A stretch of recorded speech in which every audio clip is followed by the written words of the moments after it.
Hey guys, some of you may remember that I was saying goodbye to this car and that I was gonna get rid of it because it was in a car crash. And I decided to keep it, and it's getting fixed right now. As you can see, all the damage has been repaired and it's gonna get painted. The whole car is gonna get painted, so it's gonna look really nice. It's gonna look like new.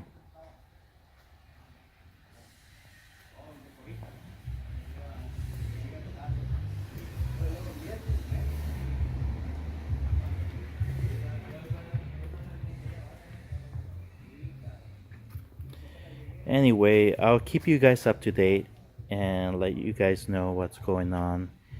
And I should be getting this car back on Monday. That's in a few days from now. And I'll be shooting another video by then. Or probably the next day. Anyway, I'm out and I'll talk to you see you guys later.